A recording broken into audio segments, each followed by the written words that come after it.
আচ্ছা ও ভাই ভাই ভাই শুনছেন নি ঘটনা?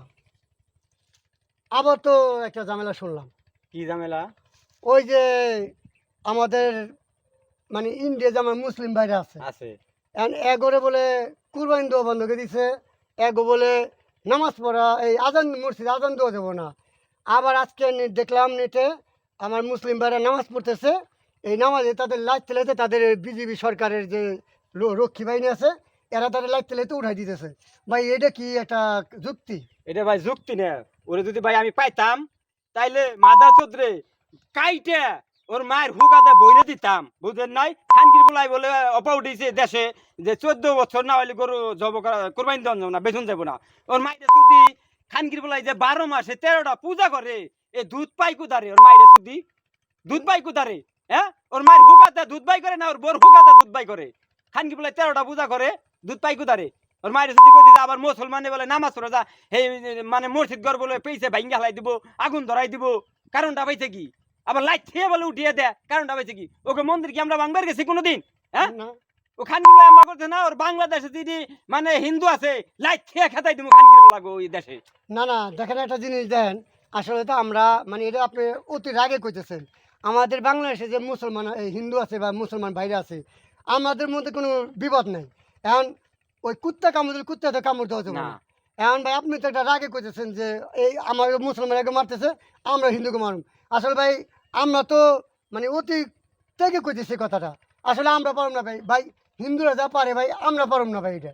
কিন্তু ভাই মোদী সরকারের এই যে পদে আয় যে উচ্ছেটা নিছে, উনি একটা প্রেসিডেন্ট ওই দেশে, তাহলে উনি একটা প্রেসিডেন্ট হয়ে যদি কয় কে হিন্দু কে মুসলিম, উনি যদি ওই ধর্মটা নিয়ে রাজনীতি করে, এটা ভাই কি? এটা দেশের উন্নতি কি হইব? এটা উন্নতি নয় ভাই। এই যে মনে করেন শেখ হাসিনা এই যে বাংলাদেশ ছাড়ছে, হুম। কৃষি জন্য ছাড়ছে, খানকি দি মানে যায় ফলাইছে মোদির কাছে। মোদি ওর মায়ের যদি কার ওর কোন বাপের কাছে যায় ফলাইবো?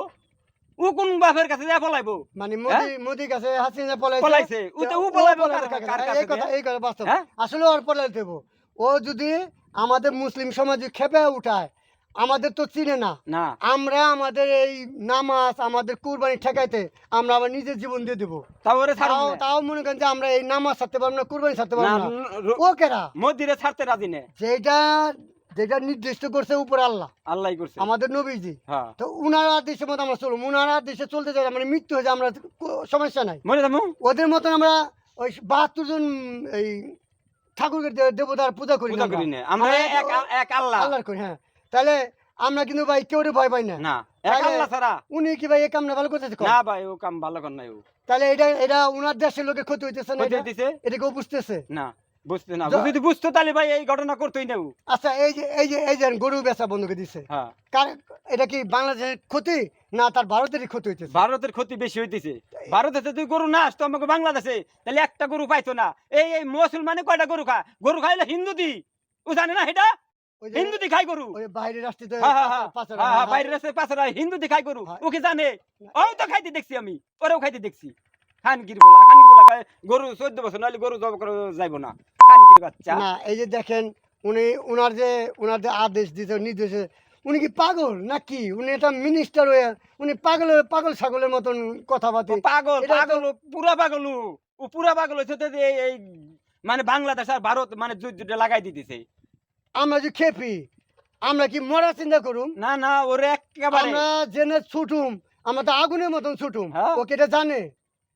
ও জানতো তুই তাহলে তো কইতই না এই ঘটনা, ওইতই না। না না, এই আসলে এই বিষয়টা নিয়ে কিন্তু আপনি দেখেন অন্য অন্য রাষ্ট্র কিন্তু এটা নিয়ে নিন্দা জানাইছে। হ্যাঁ, তো আসলে ওর যে কি চাইতেছে এটা বুঝতেছে না। আমরা তা এটা দিয়ে আর পারতেছি না, দিতেছি না, ওরে দেওয়া লাগবো। আচ্ছা ও বলতেছে রোহিঙ্গা বাংলাদেশি মুসলমান এটি কারে শোনা? বাংলাদেশের মানুষ ওদের মুততে যায় নাকি? না, ও ফিলে হ্যাঁ? মুত পেরো যায় না, ইন্ডিয়া ফিলে মুত পেরো যায় না। একবার একটা কথা উঠাইছিল, শুনছিলেন নাকি আপনি জানি না, ওই যে আলু পেঁয়াজ না দিলে নাকি বাংলাদেশ ধ্বংস হয়ে যাবে। ধ্বংস হয়ে যাবে কইছে। আমরা নিছি, না আমরা ধ্বংস হয়ে গেছি। না, কি কার ধ্বংস হয়েছে? ওরই ওর ধ্বংস দেশের হয়েছে। পেঁয়াজ, ওর দেশের আলু মানুষের রাস্তায় বিছায়া দিছে। ওর জিতে কারণে আমাদের দেশে সরকার কি করছে? আমাদের দেশে এখন আলুর দাম কম, সব জিনিসের দাম আমাদের দেশে কম না এখন। হ্যাঁ, সব জিনিসের দাম কম। তাহলে ও আরো ওর দেশের জিনিস এই যে হাসিনা আনছিল এই দেশে হুম। আমরা কিন্তু 50 কেজি পেঁয়াজ খাইছি খাইছি 50-70 টাকা আলু খাইছি 100 টাকাও খাইছি হ্যাঁ এখন তো 15 টাকা কেজি আলু খাই আমরা হ্যাঁ আপনার 25-30 কেজি পেঁয়াজ খেতেছি আমরা ওর দেশে পেঁয়াজ যাইতেছেন আমরা কি বাঁচতেছি না বাঁচতেছি তাহলে এটা পাগলের মতন কথা না? পাগল পাগল জানোয়ার জানোয়ার মানুষের মৃত্যু হলে মনে এরকম করে হ্যাঁ না? মোর শালায় মত আইছে যেমন শেখ আছে না মত আইছে দেই হ্যাঁ এটা ওটা করছে হুম। বুঝুন না যেমন ওই আয়না ঘর বানাইছিল হুম। আয়না ঘর বানাইছিল না হুম। আয়না ঘর বানায় মানুষ নিয়ে মারছে না হুম। তো ওর মারুন লাগবো আয়না ঘরে নিয়ে ও হেডে ভাবছে নি আচ্ছা ভাই ঠিক আছে আমার কাম আছে তো এই জিনিসটা ভাই মাথা রাখেন আর দেখেন আসলে এই যে ভালো লাগতেছে না আচ্ছা ভাই যাই হ্যাঁ আচ্ছা আসসালামু আলাইকুম ওয়ালাইকুম আসসালাম